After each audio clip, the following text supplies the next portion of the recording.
Assalamualaikum warahmatullahi wabarakatuh. Halo semuanya, perkenalkan nama saya Kesya Wulan Martasari dari kelas 11 Akuntansi 1 nomor absen 19.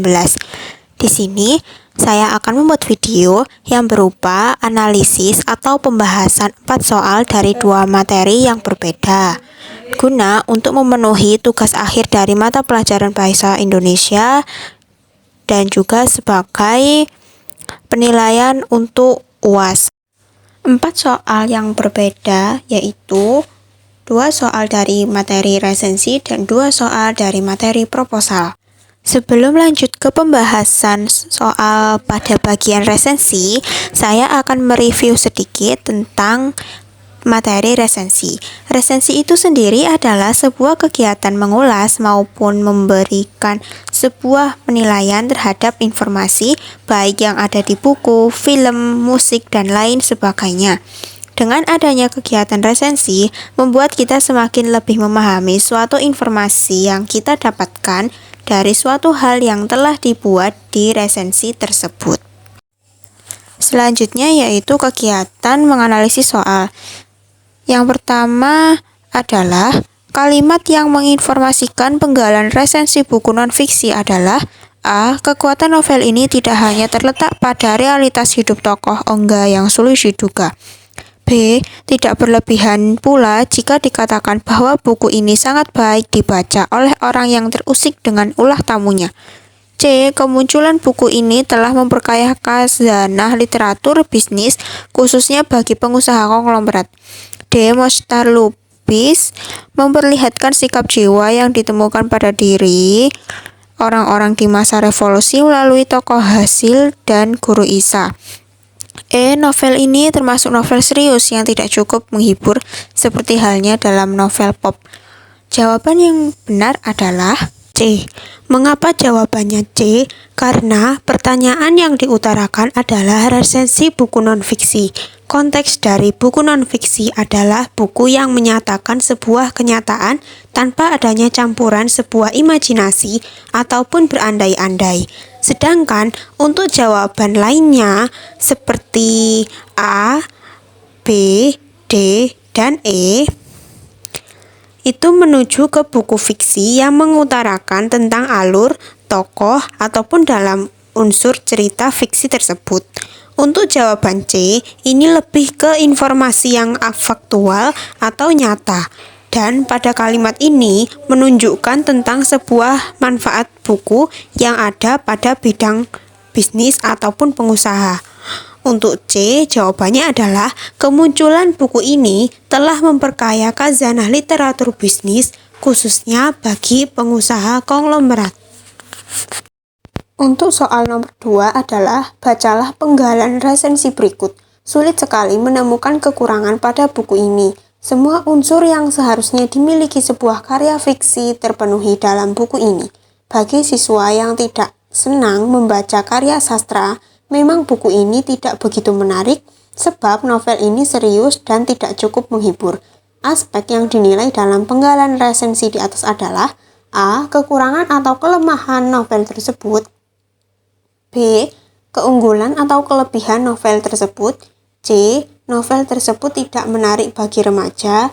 D. Novel tersebut serius dan tidak bersifat menghibur. E. Kekurangan dan kelebihan novel tersebut. Untuk jawaban yang benar adalah E. Karena ada kalimat yang menyatakan kekurangan dan kelebihan. Untuk yang bagian kekurangan berbunyi, memang buku ini tidak begitu menarik sebab novel ini serius dan tidak mencukup menghibur. Intinya novel ini mempunyai kekurangan yang tidak cukup menghibur bagi para pembaca.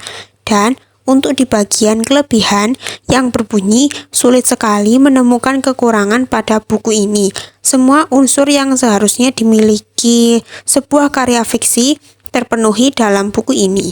Dapat disimpulkan bahwa buku ini memang secara keseluruhan unsur yang dimilikinya lengkap.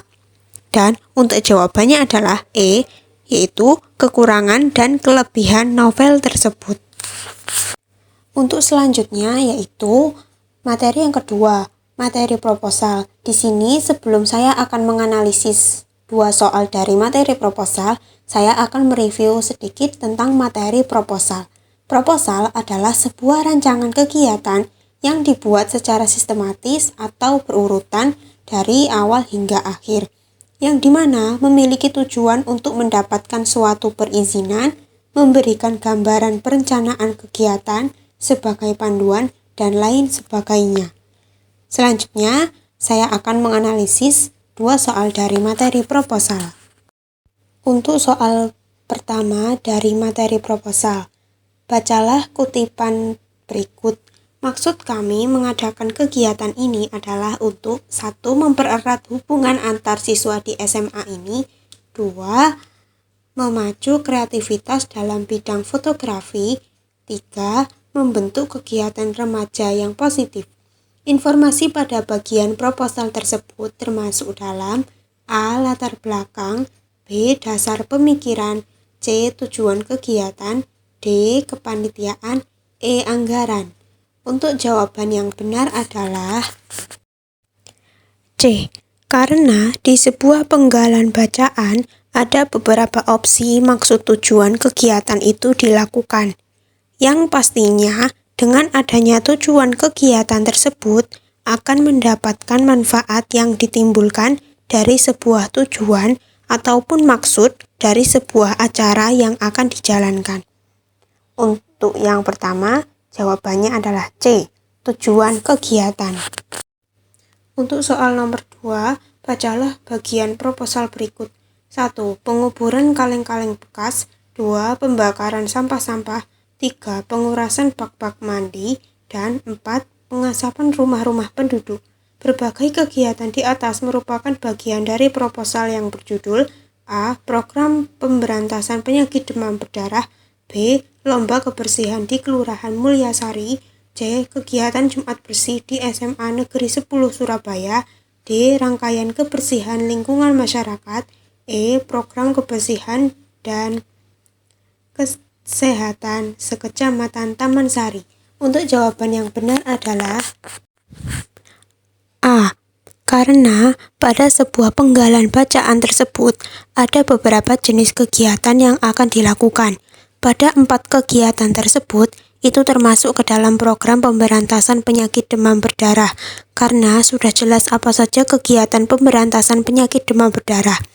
Dan di sini juga tidak difokuskan dalam pembahasan program kebersihan dan kesehatan sekecamatan maupun melakukan kegiatan Jumat Bersih di sebuah sekolah. Dan juga di jenis kegiatan tersebut ada sebuah kalimat pengasapan rumah-rumah penduduk. Biasanya dalam kegiatan pengasapan ini untuk membantu menghilangkan atau memberantas nyamuk-nyamuk agar tidak terjadi penyakit demam berdarah. Dan untuk jawaban yang benar adalah A. Program pemberantasan penyakit demam berdarah. Demikian video analisis untuk tugas akhir bahasa Indonesia. Apabila ada salah kata maupun kurang dalam pengucapan di video tersebut, saya mohon maaf dan saya mengucapkan terima kasih banyak. Saya akhiri. Wassalamualaikum warahmatullahi wabarakatuh.